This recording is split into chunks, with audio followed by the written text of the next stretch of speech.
Hola, ¿qué tal? Los saluda Laura García desde el Palacio de Minería, obra maestra de la arquitectura neoclásica construida a finales del siglo XVIII en pleno corazón de la Ciudad de México y que desde hace años forma parte del patrimonio cultural de la UNAM. Desde este recinto iniciaremos una aventura que busca indagar en los procesos creativos del arte y la ciencia. Este proyecto albergará el testimonio de músicos, escritores, cineastas, arquitectos, científicos, artistas visuales, en fin, todo aquel en cuyo trabajo esté implícita una reelaboración de este entorno que llamamos mundo. Esto es Gramáticas de la Creación. Bienvenidos.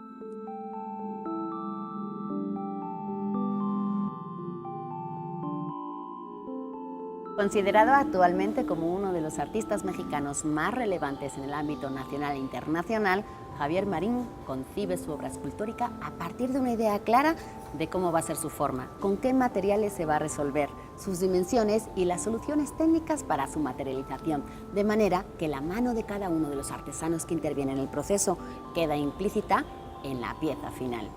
He ahí la materia como idea. Artista plástico que gusta de experimentar y mezclar disciplinas y materiales sin nunca perder de vista el plus de lo inesperado, Javier Marín nos recibe hoy en su taller. Víctor Javier Marín Gutiérrez, quien más tarde sería conocido en el mundo del arte solo como Javier Marín, nació en Uruapan, Michoacán en 1962. Sus estudios de artes visuales los realizó en la Academia de San Carlos de la UNAM. La primera exposición colectiva en la que participó fue en el Salón Nacional de Artes de la Casa de la Cultura de Morelia, Michoacán, y de manera individual en el Museo de Arte Carrillo Gil en la Ciudad de México en 1990. Javier Marín comenzó trabajando sus obras escultóricas en barro, bronce, resinas y madera.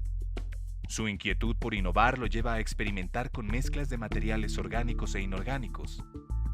La figura humana es parte medular en la propuesta estética de este artista plástico, con la que busca materializar emociones, motivaciones, inquietudes y retos. Rompe con el concepto clásico de lo estético con figuras descarnadas de diferentes tamaños y acabados que muestran la belleza de lo imperfecto. Con más de 30 años de trayectoria artística, Javier Marín ha expuesto de manera individual en más de 90 ocasiones y participado en más de 200 muestras colectivas en América, Europa y Asia. Sus obras son parte de diversas colecciones públicas y privadas de México y el extranjero.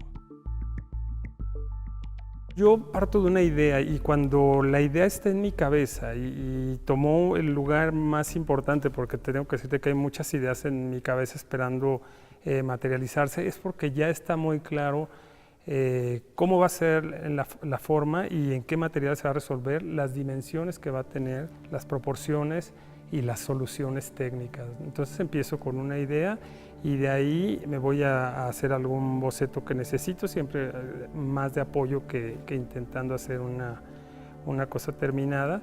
Y a partir de eso empiezo a trabajar y empiezo a sumar a la gente que me va a ayudar, ¿no? El agrandador, el que hace la estructura. Ahí voy trabajando, ¿no? Cuando la pieza está terminada yo modelo en plastilina. Cuando está terminada la plastilina se hace un molde de hule. Ahí empezamos a ver ya el trabajo de otro. Llega el moldero, decide cómo va a cortar la pieza, por decirlo de alguna manera. El molde se divide en partes y ya es interesante y es atractivo cómo va buscando las salidas de los moldes, cómo va buscando que los procesos no se atoren más adelante.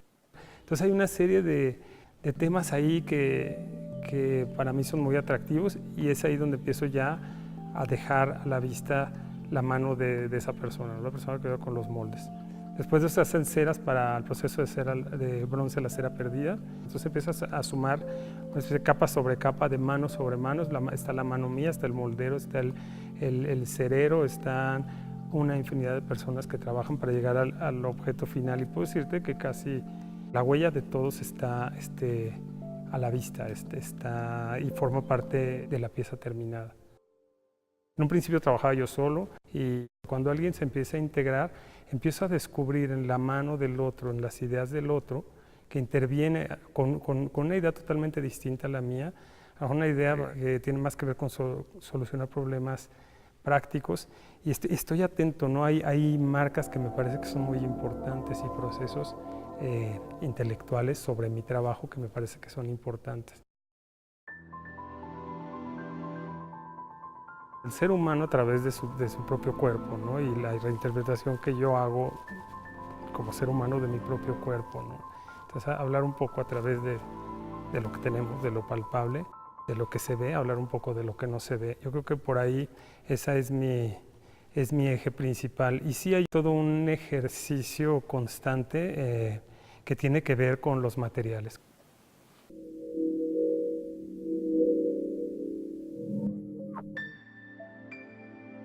La exposición, una sola exposición, se llama Corpus Terra, y la dividimos en dos museos porque era una revisión de 30 años de trabajo. Fue una exposición que se hizo muy a conciencia y se seleccionó obra de todos los momentos de mi producción. Yo muchos años trabajé solamente barro, entonces toda la parte de barro se fue a un museo, se fue al Palacio de Iturbide, y toda la otra obra que tenía que ver con bronce, con experimentación con otros materiales, resinas, se fue a San Ildefonso. Fue una exposición muy exitosa. Al final, entre las dos muestras, sumaron más de 1 millón de visitantes, cosa que superaba pues todas las expectativas, ¿no? En este tema de la materia como idea, presentar mi trabajo, pero invitar a la gente a verlo no como obra terminada, o sí como obra terminada que está ahí, pero no perder de vista el tema de los procesos, ¿no? En la parte de barro, lo que estaba en Palacio de Iturbide, bueno, era el barro y cómo a partir de la técnica más básica de modelado de barro en huecos y en estructuras, empiezan a sumarse, a partir de las necesidades de resolver problemas técnicos, empiezan a sumarse personas, y eso empieza a cambiar mi trabajo.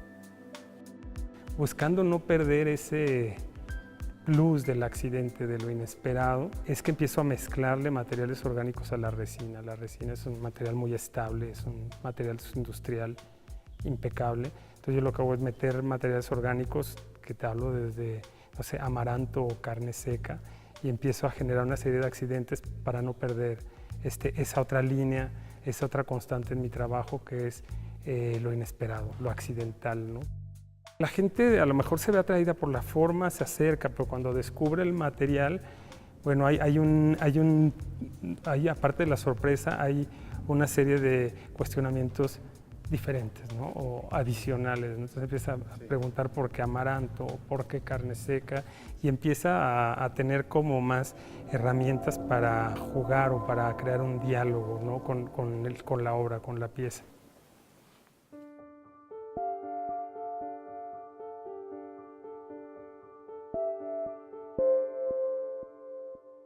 Bueno, pues estamos en mi taller. Aquí es donde trabajo. Casi todo el día estoy metido aquí, y aquí es donde se me ocurren las ideas y donde empiezo a desarrollarlas y donde las trabajo hasta el final. Aquí trabajo mis maquetas cuando es necesaria una maqueta para trabajar en gran formato. Aquí se agrandan, aquí modelo la plastilina, y de aquí se llevan ya a un lugar para hacer los moldes. Y aquí, bueno, podemos ver que hay piezas en diferentes momentos del proceso. Por ejemplo, no sé, aquí tengo la maqueta, esta maqueta que modelé yo, que está pensada para que la trabaje una persona que me ayuda con el agrandado. Esta maqueta, al final la escultura va a ser de este tamaño, y está marcada ya con los puntos que necesito que estén dentro de la estructura para poder tener precisión a la hora de modelar y tener la opción a lo mejor de improvisar cuando estoy modelando ya la pieza en el tamaño definitivo, ¿no? Tiene que ver con eso. O sea, aquí está, este es el tamaño que va a tener, esta es la maqueta de la que parto. Por allá atrás también está otra pieza que podemos ver en un proceso todavía anterior, que es igual el modelado y la estructura metálica en la que se va a empezar a construir el agrandado, que es esta estructura que está de aquel lado. Así empieza una escultura de este tamaño, empieza con una base así de fuerte, está ya marcada para empezar el proceso de agrandado. Hay que hacer toda una estructura metálica para luego soportar ahí la plastilina. Estoy ahorita modelando esto, que ya estoy en un momento como de mucho detalle. O podemos ver también estas otras piezas. Esta y esta, que son estas piezas grandes en madera. Yo empecé a experimentar con la madera hace poco, la madera como material. Son unas piezas que igual se agrandaron a partir de un modelo a escala, un modelo pequeño, y luego las trabajé yo. Este era un modelo pequeño, me ayudaron a trabajarla. Aquí no una persona, sino un robot. Está tallada en parte por un robot. Me gusta que se vea, como en todos los casos, que se vea la mano del robot. Están esas partes que tiene como de rayas. Después de eso fue trabajada o adelantada trabajando en conjunto con un grupo de artesanos. Esto se hizo en Italia, de un pueblo de gente que se dedica a tallar madera hace muchísimos años y son expertos, ¿no? Luego la pieza viajó a México, la terminé yo aquí y la montamos por fin. La hice para una exposición de hace 2 años.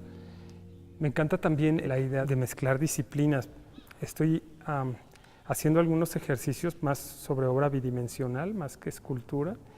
Estoy trabajando fotografía de las esculturas y interviniéndolas con pintura. Entonces me gusta mucho que una pieza que fue volumen, que fue escultura, se convierte en foto a partir de todo un proceso y la foto se vuelve en una obra pictórica. Resulta que mi obra, en muchas de las series que empecé, termina siendo totalmente abstracta, ¿no? Parto de una obra totalmente figurativa y acaba siendo totalmente abstracta. Eso no sé, es un ejercicio interesante que me tiene clavado ahí, ¿no? Viendo cuántas cosas le mueves y hay 1000 cosas detrás de una obra, ¿no? De un proceso, otra vez, de la obra y del proceso mismo.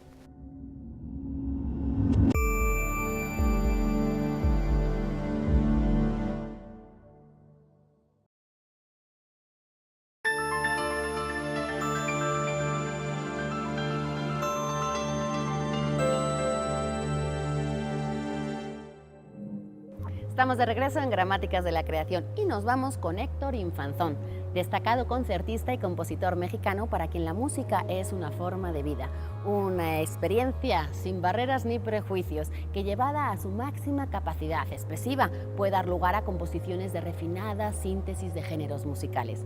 Afortunadas ocasiones como esta son un privilegio para presenciar in situ el poder de las notas ejecutadas con virtuosismo por un personaje clave en el panorama de la música contemporánea en México. Les invito a que se sienten en primera fila y disfruten de esta masterclass. El reconocido concertista y compositor mexicano Héctor Infanzón nació en 1959 en la Ciudad de México. Su formación musical inició en la Escuela Superior de Música del INBA, donde estudió contrapunto, piano y armonía, y posteriormente continuó en la Escuela Nacional de Música de la UNAM. Desde temprana edad se apasionó por la música debido a la influencia de sus padres y hermanos, quienes escuchaban diferentes géneros musicales. Su estancia en el prestigioso Berklee College of Music de Boston lo acerca de manera decisiva al jazz, género que en 1989 lo consagra rápidamente en el circuito mexicano con la formación de su trío Antropóleo. 3 años más tarde, crea el cuarteto que lleva su nombre y con el que se ha presentado en los más renombrados festivales del país y el extranjero, como el New World Jazz de Nueva York y el Festival de Jazz de Montreal, entre otros. Asimismo, ha dado conciertos en La Habana, Lisboa, Medellín, Washington y Viena. Algunas de sus producciones discográficas son Arrebatos, Rememorando Ando, El Devenir de la Noche, Citadino, De Manera Personal y Nos Toca e Impulsos.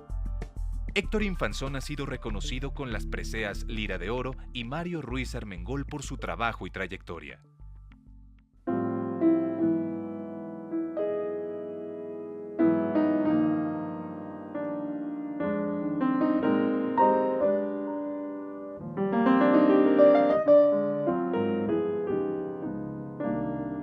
La música para mí es una forma de vida.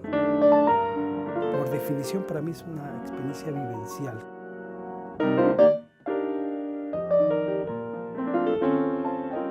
Se ha convertido en una gran paleta de posibilidades, como es la vida misma. La música es muy rica en todos los sentidos. Combinar los géneros para mí ha sido algo muy natural. Crecí con todos estos géneros y nunca ha sido un problema. Para mí todos los géneros en los que he tenido la oportunidad de colaborar han sido de un gran aprendizaje. Yo no veo fronteras entre cada una de ellas. Esa es mi apreciación, esa ha sido mi vivencia. Tengo una formación clásica, entonces al mismo tiempo en la mañana estudiaba repertorio clásico y en la noche me iba a tocar en los centros nocturnos de la colonia obrera, ¿no? Entonces no tengo barreras afortunadamente y esa es la música que hago, por eso le llamo ecléctica, porque camino por ellas de una manera natural, porque no tengo un prejuicio. Lo que sí me gusta es combinarlas. De hecho, la manera en que compongo a veces cuando si hago obra sinfónica, de repente traigo elementos de los otros géneros, o al revés, cuando trabajo con mi cuarteto, trabajo mis piezas del cuarteto como si fueran obras de cámara.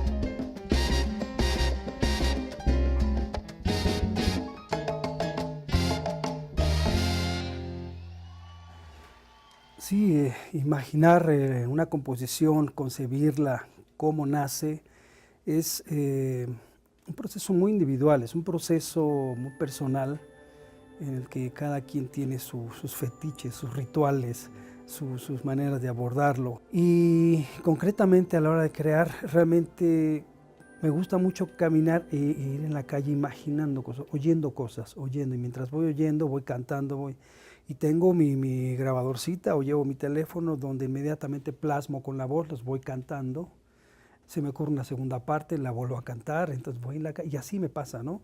Es un estado muy interesante que me gusta mucho experimentar. Oigo el bullicio de la calle, pero el trabajo interno, ¿no? Pareciese que va uno como enloquecido, va uno caminando. Me doy cuenta que de repente la gente se me queda viendo como que está en un trance, en un trance, ¿no? Y sí, me doy cuenta que sí, ya voy cantando y voy, componiendo y grabando, y me doy cuenta que efectivamente dije, sí, se me están viendo medio extraño. Pero no importa, esa es la parte padre. Sentir el bullicio y al mismo tiempo la introspección, la soledad, es una sensación muy, muy, muy extraña, pero muy, muy placentera.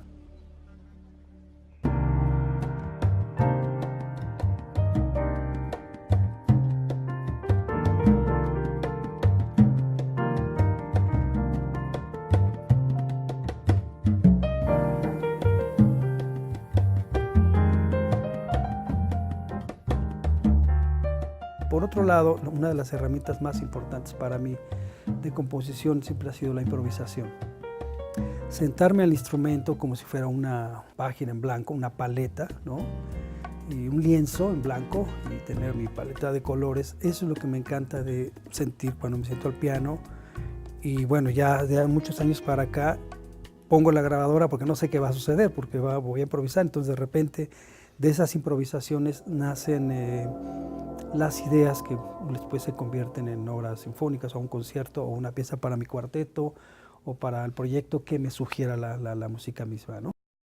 Y lo más importante es eso, que me dejo fluir, me dejo llevar por estas ideas. A veces las vuelvo a escuchar y muchas las desecho, ¿no? Y ahí viene el proceso de selección, que es lo más representativo, lo que realmente considero que es mi voz. Esto ya lo escuché en otra parte, no, lo desecho.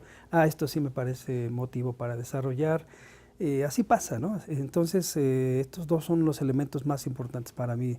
Una parte vivencial y esta parte de dejarme fluir a través de la improvisación en el piano, sobre todo, ¿no?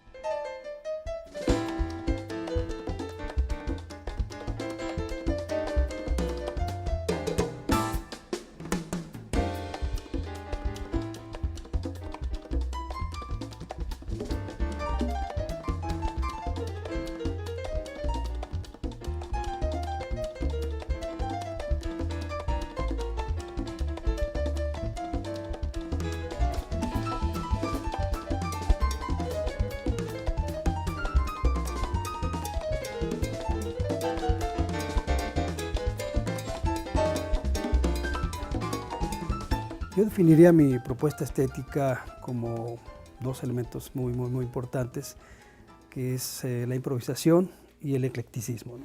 5, 4, 3, 2.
He ahí las posibilidades sonoras de una propuesta musical abierta a los hallazgos de la improvisación y el eclecticismo. Gracias a Héctor Infanzón y a Javier Marín por la generosidad de recibirnos y compartir con nosotros algunos pormenores de su proceso creativo. Trayectorias admirables que han colmado hoy nuestra pantalla de sonidos y formas. Gracias también al Palacio de Minería por abrirnos sus puertas y hacer posible esta primera emisión. Yo soy Laura García y los espero aquí de nueva cuenta para seguir indagando en las proverbiales gramáticas de la creación. Hasta entonces.